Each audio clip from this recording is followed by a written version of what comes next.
What happens when a bride abandons her wedding reception to meet her ex-lover, believing her new husband will never find out?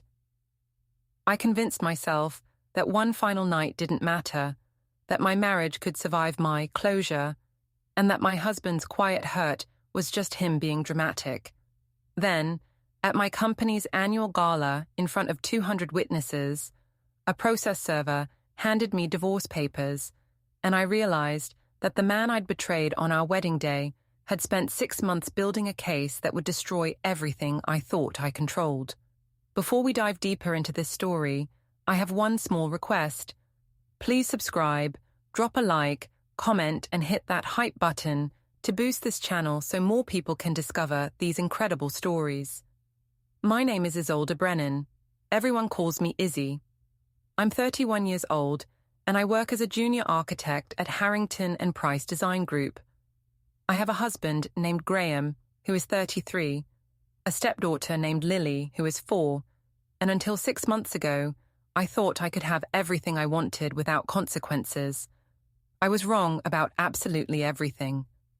This is the story of how I destroyed my marriage on my wedding day.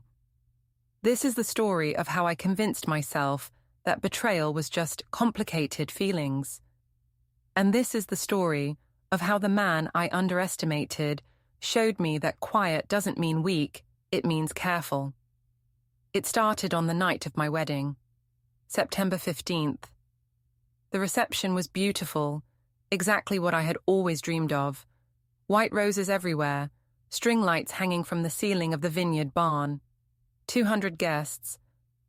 Graham looked handsome in his navy suit, and Lily looked like an angel in her flower girl dress. Everything was perfect, until my phone buzzed at 9:30. I was standing by the dessert table when I felt the vibration in my clutch. I pulled out my phone and saw his name on the screen. Phoenix. Nix. My ex-boyfriend from college. The message said, "I'm in town. I need to see you. One last time. Please." My heart started racing. Nix and I had dated for 3 years before we broke up 5 years ago. He had moved to Portland to pursue his music career, and I had stayed here to finish my architecture degree. We had stayed in touch on and off. We had hooked up a few times when he visited. The last time had been 4 months ago, 2 months before the wedding. I had told myself it was closure, that I needed to get him out of my system before I married Graham. But standing there at my own wedding reception, reading his message, I realized I hadn't gotten him out of my system at all. I looked across the room at Graham. He was talking to his father Harrison and some colleagues from his engineering firm. He was laughing at something someone said. He looked relaxed and happy. Graham was safe. Graham was stable.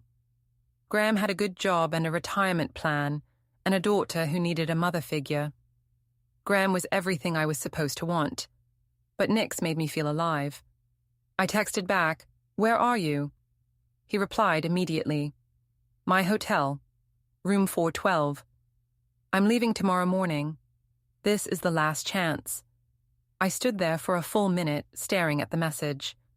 Then I told myself that I deserved this, that it wasn't really cheating if it was closure, that one more night wouldn't matter in the grand scheme of a lifetime marriage. I found Tegan, my best friend and maid of honor. I pulled her aside and told her I needed to run out for a little bit. She asked me if I was serious. I said I just needed some air, that I was feeling overwhelmed. She looked at me like she knew exactly what I was doing, but she didn't stop me. I grabbed my car keys and slipped out the side door. The reception was in full swing. No one would miss me for an hour. I drove to the hotel on the other side of town. My wedding dress was bunched up in the driver's seat. My veil was still pinned in my hair. I looked ridiculous. But I didn't care. Nix opened the door on the first knock. He looked the same as always. Dark curly hair, tattoos on his forearms, that dangerous smile that had always made me stupid. He pulled me inside and kissed me before I could say a word. We didn't talk much. There wasn't time for talking. I stayed for 3 hours.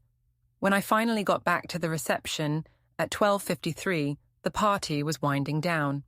Most of the older guests had left. Graham was standing by the entrance talking to his father. Harrison looked annoyed. Graham saw me walk in, and his face changed. He didn't say anything. He just looked at me. I walked over and said I had gone for a drive to clear my head. That I had felt overwhelmed and needed a moment alone. Graham asked where I had gone. I said I drove to the park by the lake and sat by the water. Harrison looked at me with an expression I couldn't read. Then he said goodnight and left. Graham and I drove home in silence. Lily was staying with Harrison and Graham's late wife's sister for the weekend, so we could have our wedding night alone. When we got to the house, Graham asked me again where I had really been. I stuck to my story. I said I needed air and time to process the huge step we had just taken. He asked if I was having second thoughts about the marriage. I said no, of course not. I said I loved him, and I was just overwhelmed by all the emotion. He looked at me for a long time. Then he said, okay, and went to take a shower.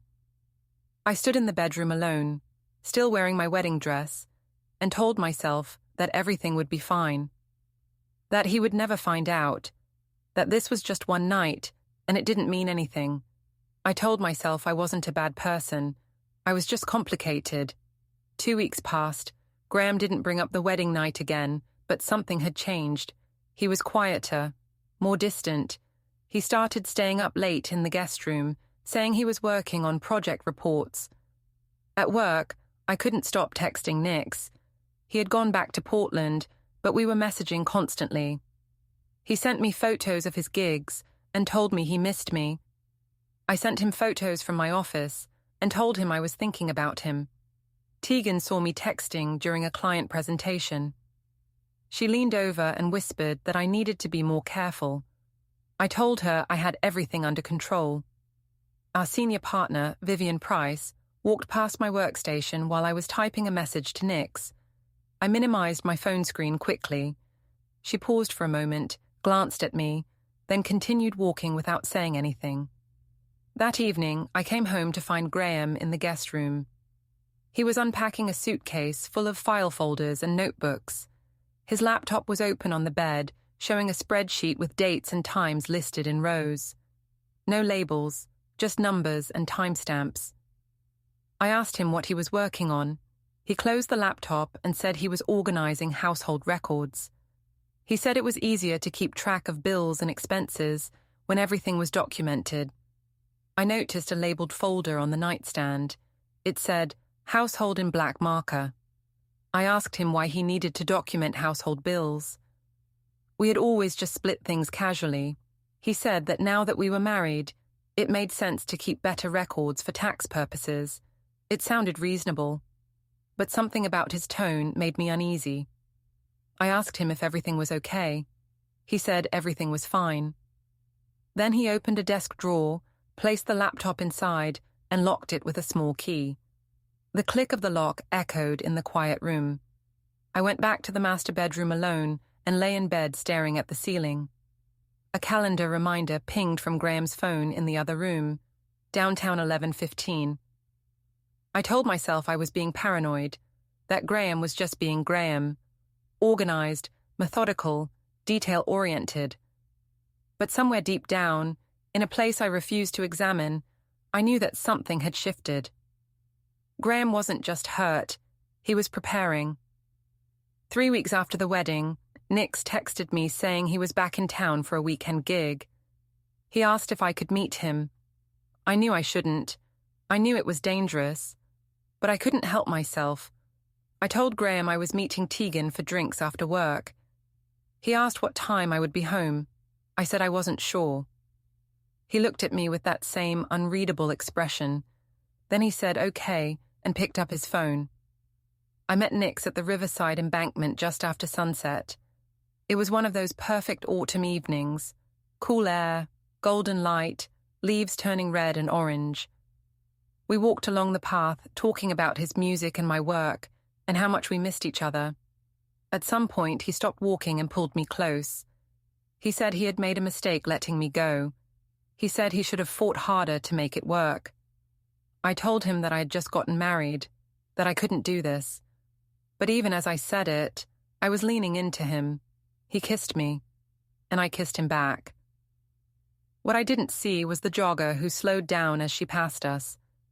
She was someone who had attended a firm event where I had presented a few months earlier. She recognized me. She pulled out her phone and snapped a photo. Then she posted it on social media with the caption, "Isn't this the bride from the Vale Brennan wedding last month?" Interesting. By the time I woke up the next morning, the post had been shared 40 times. Tegan sent me a screenshot at 7 a.m. with 3 skull emojis and the message, "Girl, you need to see this." My stomach dropped. In the photo, Nix and I were clearly embracing.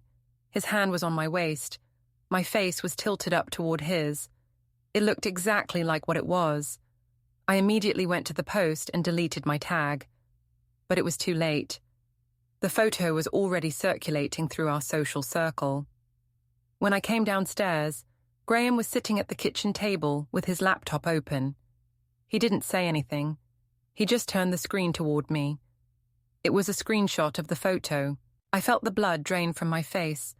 I told him it wasn't what it looked like. I said that was Phoenix, an old friend from college who hadn't been able to make the wedding. I said he was in town and we met up to catch up. Graham asked why I was kissing an old friend. I said it was just a friendly peck, that the angle made it look like more than it was, that people love to create drama out of nothing. Graham asked if I was having an affair. I felt a flash of anger. I told him I was insulted that he would accuse me of that. I said I was allowed to have friends. I said that his jealousy and constant suspicion were toxic and would destroy our marriage if he didn't learn to trust me. Graham closed the laptop. He didn't raise his voice. He just looked at me with those calm, steady eyes and asked me a simple question. He asked if I still wanted to be married to him. I should have said yes immediately. I should have apologized. I should have done 100 things differently. Instead, I told him I didn't appreciate being interrogated like a criminal in my own home. I said that marriage required trust, and if he couldn't trust me, then maybe we had bigger problems than I thought. Then I grabbed my purse and left for work. At the office, Tegan pulled me into a conference room. She asked me what I was doing. She said that people were talking, that the photo was everywhere. I told her that people needed to mind their own business. She said that I was playing with fire. I said I had everything under control. She looked at me like she didn't believe me. Then she said she couldn't keep covering for me, that I needed to figure out what I actually wanted. That evening, I came home to find Graham in the guest room again. On his desk were 3 labeled folders: bank, auto, household. They were perfectly stacked and aligned. I also noticed his phone on the charger. A contact had been renamed with a briefcase emoji. There was a text thread labeled follow-up with several messages I couldn't read from the doorway. I asked Graham what the folders were for. He said they were just records, bills and statements and things like that. I asked why he needed to organize them like that. He said it helped him think clearly when everything was documented properly. I told him he was being obsessive. He said that maybe being careful looked like being obsessive to people who weren't being careful. I didn't know what to say to that. My phone buzzed. It was a text from Margot, my younger sister. "Mom wants family dinner this Sunday. She says it's important. Dad's insisting Graham comes. What did you do?" I felt my stomach tighten. I knew what that meant. My parents had seen the photo. I asked Graham if he would come to family dinner on Sunday. He said yes. He said we should definitely go. That night, I couldn't sleep. I lay in bed listening to sounds from the guest room. Around 2 a.m, I heard a printer start up, the mechanical whir and click of paper feeding through. I got up and pressed my ear to the guest room door. I heard papers shuffling, then silence. In the morning, Graham was already up and dressed when I came downstairs. He was making coffee like nothing was wrong. I asked him what he had been printing last night. He said just some work documents. I asked why he was printing work documents at 2 a.m. He said he couldn't sleep and wanted to be productive. It sounded reasonable. Everything Graham said always sounded reasonable. But I couldn't shake the feeling that I was missing something important. something that was right in front of me, but I was too distracted to see. Sunday dinner was at Marcello's, an upscale Italian restaurant downtown. My parents had reserved a long table in the back room. Both families were invited. My parents Duncan and Celeste, my sister Margot and her husband, Graham's father Harrison, and Graham's late wife's sister, who helped with Lily. The atmosphere was tense from the moment we sat down. Lily was between Graham and me, coloring on a kid's menu. She seemed to sense something was wrong because she was quieter than usual. Celeste asked about our honeymoon plans. I had been avoiding this question because we hadn't actually planned a honeymoon yet. I said we were postponing due to Graham's work schedule. Harrison asked Graham about his new bridge project. Graham answered professionally, describing the engineering challenges and timelines. I interrupted and said that Graham was married to his blueprints, that I knew what I was signing up for when I married an engineer. There was an awkward pause. Duncan tried to change the subject by asking about my latest architectural project. But I wasn't done. I continued talking. I said that Graham had passion for load-bearing calculations and stress analysis, but not much else. I said it jokingly, like I was teasing, but everyone at the table heard the edge in my voice. Margot shot me a warning look. I ignored it. I said that sometimes I wondered if Graham even noticed when I was in the room. That he was so focused on his work that I felt invisible half the time. Half the table laughed nervously. The other half looked down at their plates. Harrison's face hardened. He didn't say anything.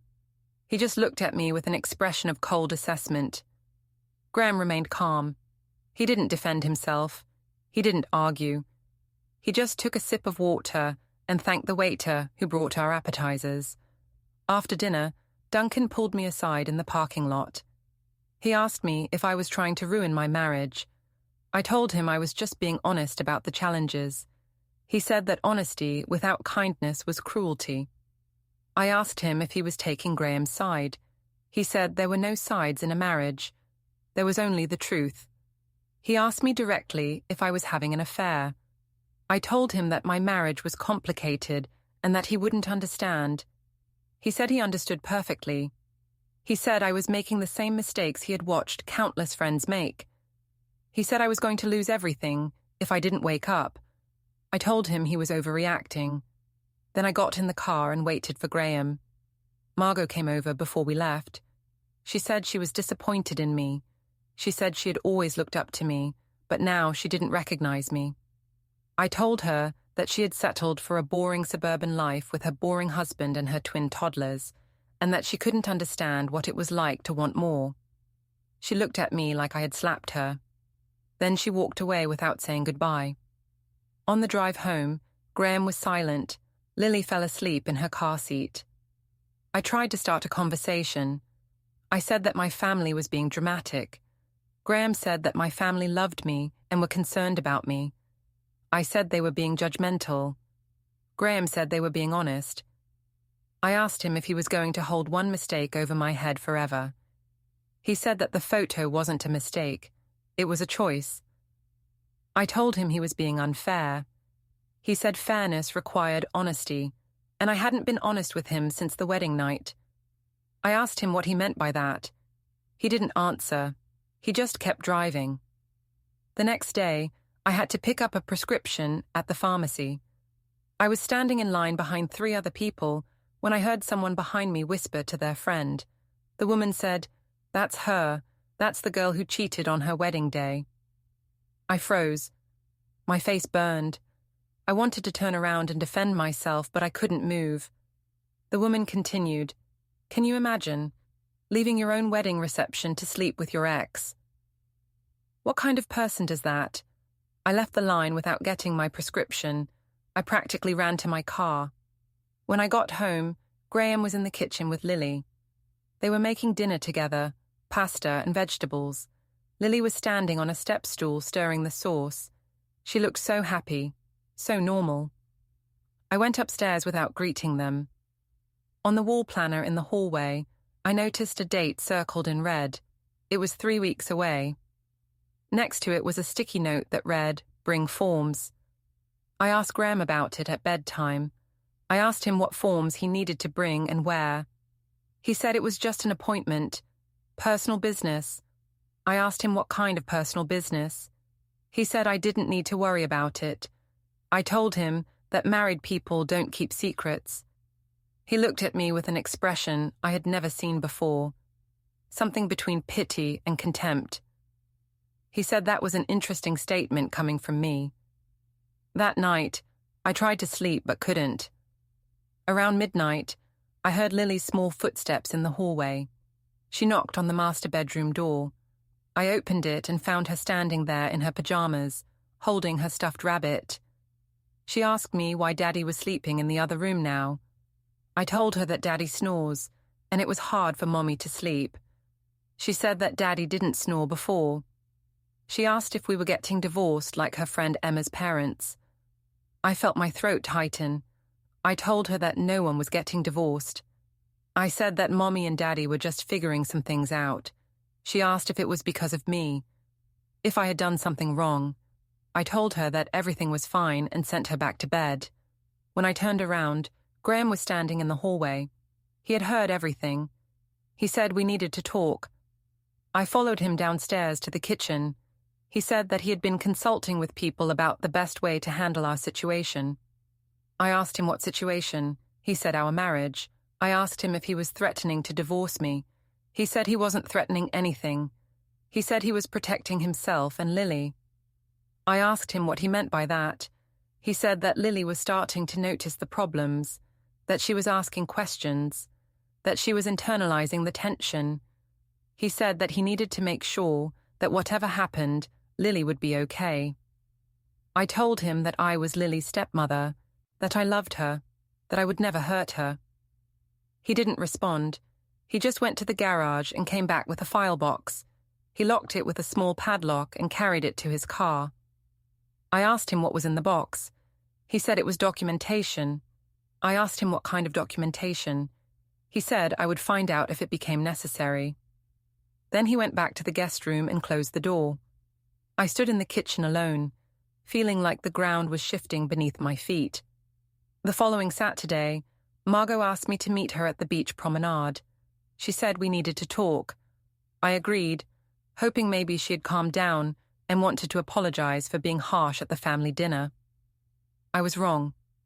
The sun was setting over the water when I arrived. Margot was already there, standing by the railing, looking out at the waves. I walked up beside her and tried to make small talk. She cut me off. She said that Tegan's roommate had told her something, that I had left my own wedding reception to meet Phoenix, that I had been gone for 3 hours. I felt my heart start to race. I told her that was a lie, that people were making things up because they were bored. Margot turned to look at me. She asked me directly if it was true. I told her that my marriage was complicated, that she wouldn't understand. She said she understood perfectly. She said I had cheated on Graham on our wedding day, that I had humiliated him in front of 2 families and 200 guests, that I was now playing the victim while continuing to see Phoenix.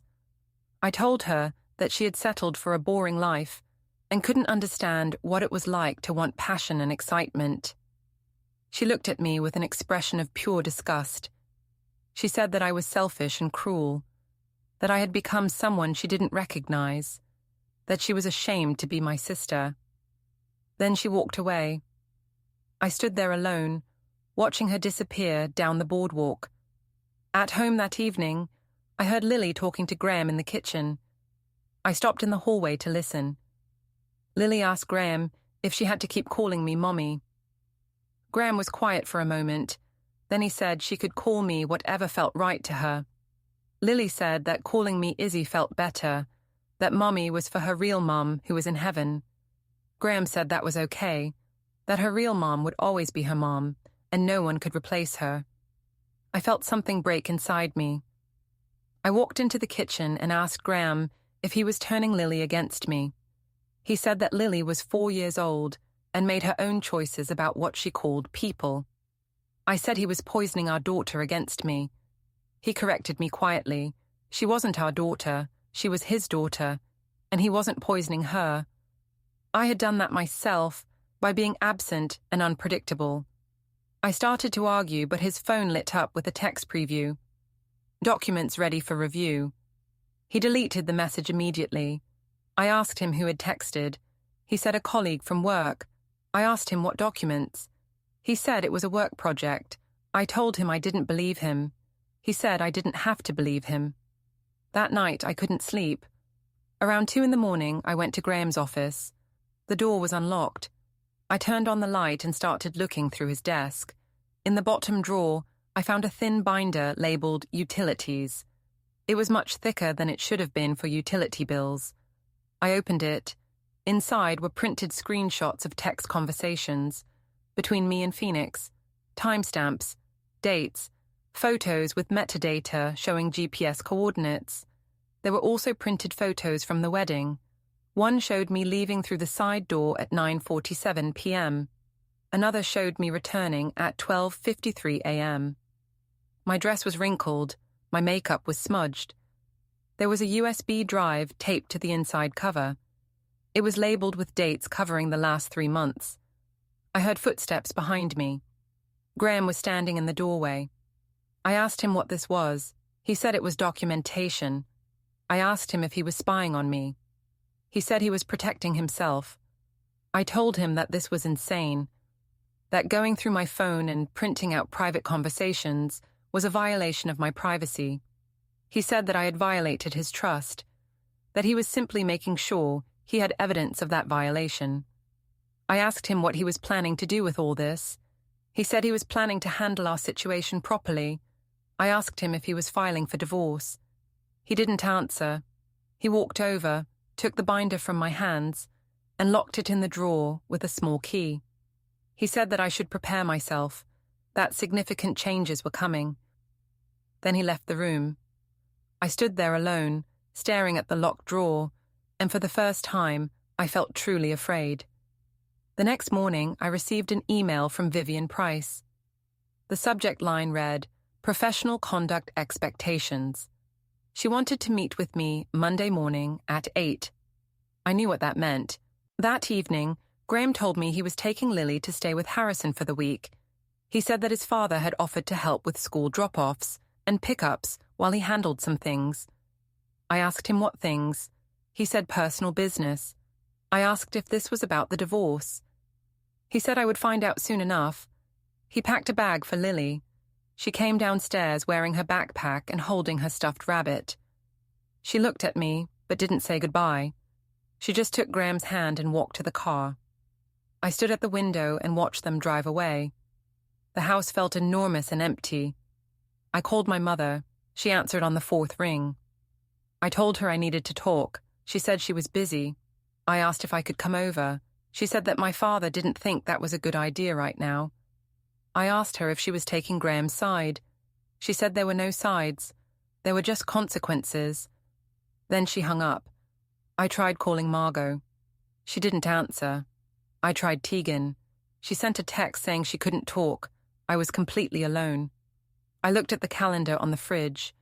The date Graham had circled was now 1 week away. Friday. I had 7 days to figure out what was coming, but deep down, I already knew. On Monday morning, I met with Vivian in her corner office. She was sitting behind her massive desk with my file open in front of her. She didn't waste time with pleasantries. She said that the firm had become aware of certain personal matters that were affecting my professional reputation, and by extension, the firm's reputation. I asked her what she meant.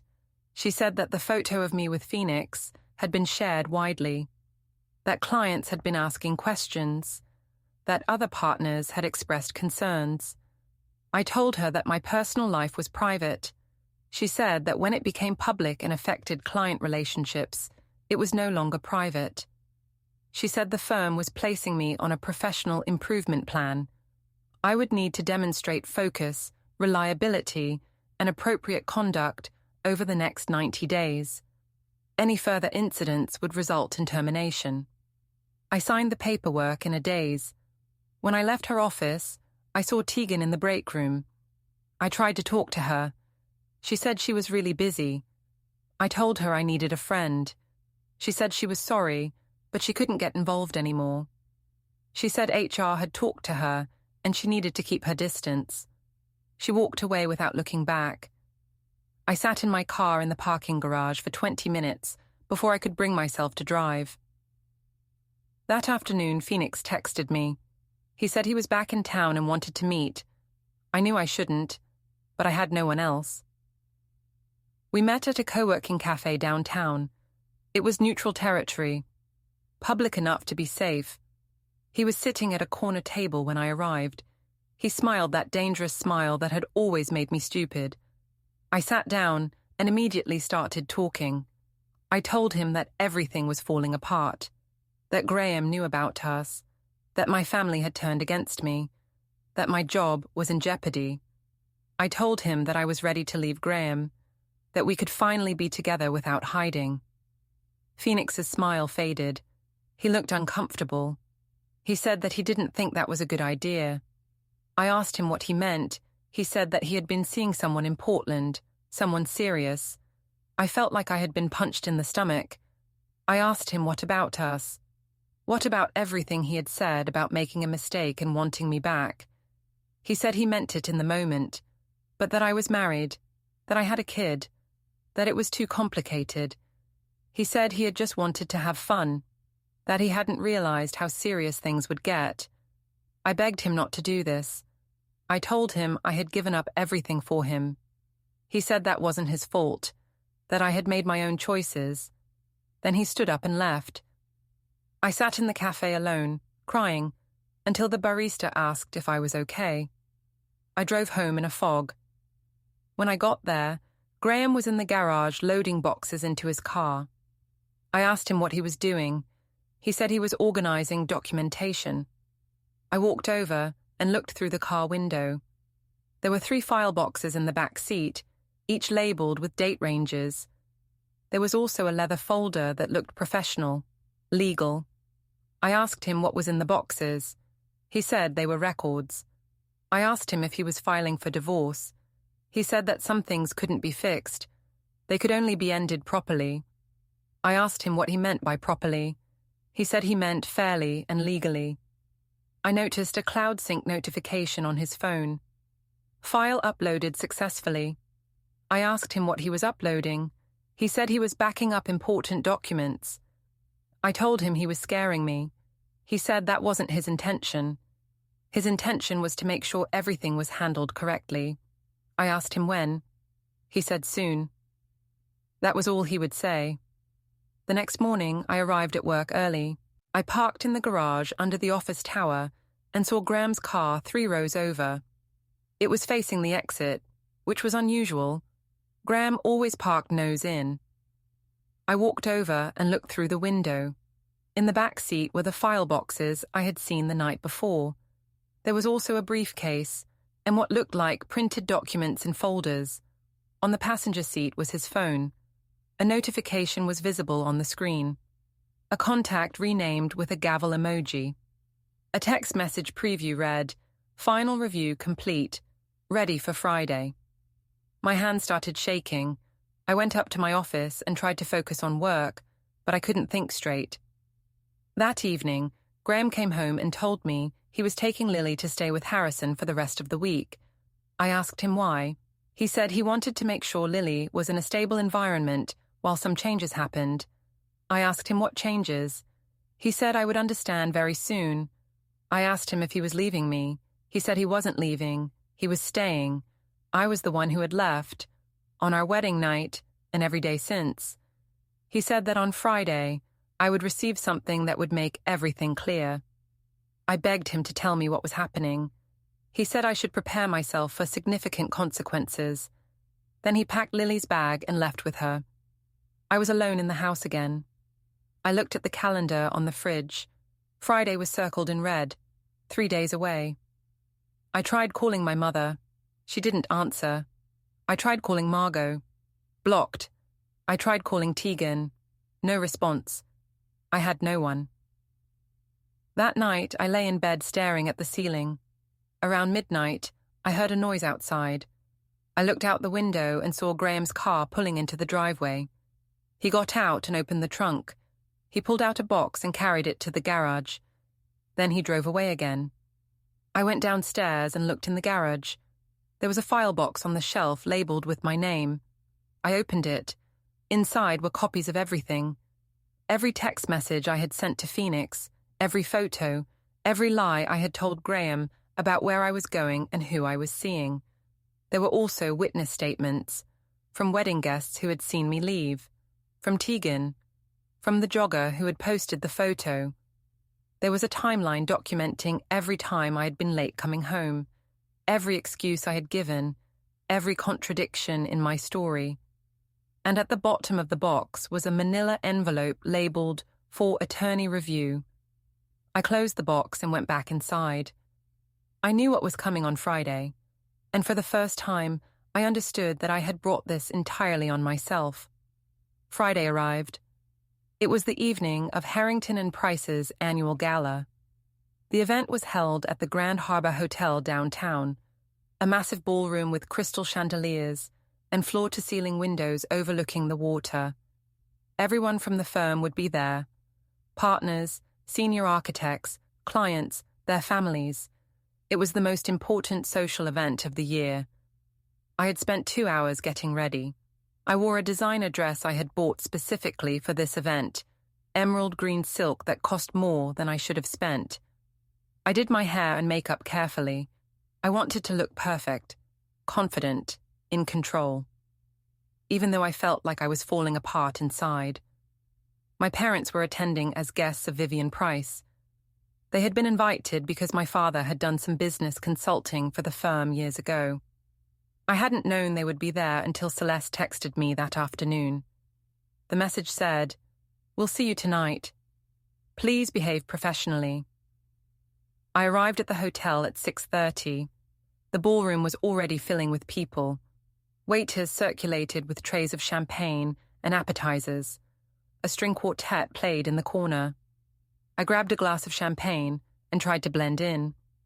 Tegan was there with her boyfriend. She saw me and quickly looked away. Vivian was holding court near the front of the room, talking to a group of clients. She glanced at me once, her expression unreadable. My parents arrived around 7. Celeste gave me a brief hug. Duncan nodded but didn't smile. I asked them if Graham was coming. Celeste said she didn't know, but I knew. Deep down, I knew. Around 7:30, I saw him. He was sitting at a corner table near the back of the room. He wasn't alone. There was a man in a dark suit sitting next to him. The man had a leather briefcase on the table. Harrison was there too, Graham's father. He was sitting on Graham's other side, his arms crossed, his face calm. I felt my stomach drop. I tried to focus on the event. I talked to a few colleagues. I smiled and made small talk, but I couldn't stop glancing at that corner table. Graham wasn't looking at me. He was talking quietly with the man in the suit. At 8 o'clock, Vivian gave a welcome speech. She talked about the firm's accomplishments over the past year. She thanked the staff and the clients. I was standing near the bar when I felt a tap on my shoulder. I turned around and found myself face to face with a man in a grey suit. He was holding a large manila envelope. He asked if I was Isolde Brennan. I said yes. He said, "You've been served," and handed me the envelope. Then he walked away. For a moment, I just stood there, holding the envelope. Around me, conversations continued. People laughed and drank and celebrated. But I felt like time had stopped. I opened the envelope with shaking hands. Inside was a thick stack of legal documents. The first page read, "Petition for Dissolution of Marriage." Below that, in smaller text, "Graham James Brennan, Petitioner, versus Isolde Brennan, Respondent." I flipped through the pages. My vision was blurring, but I could make out the key phrases. Grounds, adultery and abandonment of marital duties on the date of marriage. Temporary restraining order, requiring respondent to maintain a distance of 100 yards from petitioner and minor child except during court-approved supervised visitation. Asset freeze on all joint accounts pending division of marital property. Notice of intent to seek full custody, based on documented evidence of behavior detrimental to the child's emotional and psychological well-being. Attached exhibit list, 47 items including photographs, text message screenshots, GPS data, witness statements, and video surveillance footage. The room started spinning. I looked up and saw that people were staring. Someone had pulled out their phone. Celeste was standing 10 feet away. She had seen the exchange. She walked over and looked at the documents over my shoulder. Her face went pale. She asked me if this was real. I couldn't speak. I just nodded. She stepped back. She didn't say anything else. She just turned and walked away. Across the room, Duncan was watching. His expression was one of profound disappointment. Vivian appeared at my side. Her voice was low and firm. She said that we needed to step outside. I followed her to the lobby in a daze. She asked me what had just happened. I told her I had been served with divorce papers. She was quiet for a moment. Then she said that the firm could not be associated with this level of public scandal. She said that I was being placed on immediate administrative leave, that my partnership track was terminated, that I needed to surrender my keycard. I started to protest. She held up her hand. She said that I had brought this on myself, that I had made my choices, and now I had to live with the consequences. She held out her hand. I removed my keycard from my wallet and placed it in her palm. Then she walked away. I stood in the hotel lobby alone, still holding the divorce petition. Through the glass doors, I could see the ballroom. The party was continuing. People were laughing and dancing. I saw Graham stand up from the corner table. He shook hands with the man in the suit, his attorney. Harrison stood as well. The three of them walked toward the exit. Graham glanced at me once as he passed through the lobby. He didn't look angry. He didn't look triumphant. He just looked calm, resolved. Then he was gone. I drove home in the emerald green dress, mascara streaking down my face, the divorce petition on the passenger seat. It was after midnight when I pulled into the driveway. The porch light was on. There was a notice taped to the front door. I got out of the car and walked up the steps. The notice read, "Temporary Possession Order. Graham James Brennan has been granted temporary sole possession of the marital residence pending custody hearing scheduled for November 18th. Isolde Vale. Brennan is not permitted to enter the property except to retrieve personal belongings under supervised conditions." I tried the door anyway. The lock had been changed. On the porch were 6 storage boxes. My name was written on each one in black marker. I opened the first box. Inside were my clothes, my toiletries, my shoes. The second box contained books and personal items. The third had framed photos, but only photos of me alone, not family photos. Everything else, the furniture, the kitchen items, the decorations, the shared belongings of a marriage, was inside the house, where I could no longer go. I looked through the living room window. Graham was sitting on the couch with Lily curled up next to him. They were both asleep. A storybook was open on Graham's lap. Harrison was in the kitchen making tea. Lily looked peaceful, safe. My phone buzzed. A voicemail. I listened to it. It was from an attorney named Patricia Morgan. She said that several colleagues had referred me to her, that I urgently needed legal representation, given my significant exposure in custody and asset proceedings, that I should call her first thing Monday morning. I sat down on the porch steps, still wearing the dress, and opened the divorce petition again. This time I read it carefully. The petition outlined everything. Every lie I had told, every time I had chosen Phoenix over Graham, every moment I had neglected Lily. But what struck me most was the exhibit list. There were 47 pieces of evidence, screenshots of text messages between me and Phoenix from the wedding night, time-stamped from 9:47 p.m. to 12:53 a.m., GPS data from my phone showing my location at the hotel where Phoenix was staying, photos of me leaving the wedding reception and returning 3 hours later. Security camera footage from the wedding venue showing my exit and return. Photos of me meeting Phoenix at the riverside. The social media post with the jogger's photo. Witness statements from wedding guests who had seen me leave. A statement from Tegan. Whether she had given it voluntarily or been subpoenaed, I would never know. Financial records showing cash withdrawals I had made to pay for hotel rooms. Records of deleted texts and social media posts that Graham had somehow recovered. A sworn affidavit from Harrison describing my behavior toward Lily, including times I had been dismissive, absent, or emotionally distant. Every single piece was dated, time-stamped, and annotated. Graham had been building this case for 6 months, quietly, methodically, legally. While I had been texting Phoenix and convincing myself that I deserved to have everything I wanted, Graham had been documenting every single thing I did. I read the final section of the petition. Petitioner requests full legal and physical custody of minor child, Lily Brennan. Supervised visitation only for respondent pending psychological evaluation.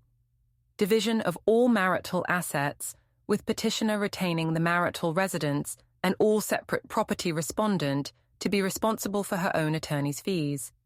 Permanent restraining order if respondent's conduct warrants such protection.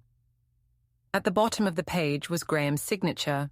Neat, precise, exactly like him. Below that was his attorney's information, and below that, a note. Respondent is advised that this case will proceed with or without her participation. Failure to respond within 30 days will result in default judgment. I looked through the window one more time. Graham had shifted slightly on the couch. Lily's small hand was resting on his chest. He had his arm around her protectively. Harrison glanced toward the window and saw me sitting there. For a moment, our eyes met. Then he closed the curtain. I loaded the 6 boxes into my car. It took 3 trips. Everything I owned, reduced to 6 cardboard boxes. I drove to a budget hotel near the highway. I tried to check in with my credit card. Declined. I tried another card. Declined. The asset freeze. Graham had moved fast. I used the last of my cash, $83, to pay for one night. The hotel room was small and sterile. Beige walls, rough carpet, a bed that sagged in the middle. I sat on the edge of that bed, still wearing the emerald green dress, and looked at the divorce petition one more time. Every accusation was true. I had abandoned my husband on our wedding night to sleep with my ex-boyfriend. I had lied about it repeatedly. I had continued the affair for months. I had gaslit Graham when he confronted me. I had humiliated him in front of his family and friends. I had neglected his daughter. I had destroyed my own marriage, my own reputation, my own career. And Graham had simply documented all of it and responded with the law. No yelling, no violence, no public revenge beyond what I had brought on myself by my own actions. He had loved me enough to marry me, to welcome me into his daughter's life, to try to build a family with me, and I had repaid him by betraying him on the most important day of his life. Now, sitting in a budget hotel room with everything I owned in 6 boxes and a legal document that would destroy what remained of my life, I finally understood. The man I had underestimated, the man I had called boring and predictable, the man I had convinced myself was somehow the problem in our marriage. He was the only one who had ever actually loved me, and the only person who had destroyed my life was me. I looked at my reflection in the mirror across from the bed. I didn't recognize the woman staring back. She was a stranger, a cautionary tale, a person who had been given everything and thrown it all away because she thought she deserved more. My phone buzzed one more time, a text from an unknown number. "This is Patricia Morgan's assistant. Ms. Morgan wants to meet Monday 9 a.m. Please confirm." Note, given the evidence in the petition, she recommends you prepare for the likelihood of supervised custody only and significant financial obligations. I set the phone down and turned off the light. In the darkness, I could still see Graham and Lily on that couch, safe, happy, together. Everything I could have had, everything I had destroyed. And the worst part was knowing that I had no one to blame but myself. Don't forget to hit like, subscribe, and turn on the bell so you don't miss the next story. Write in the comments from which city you are watching.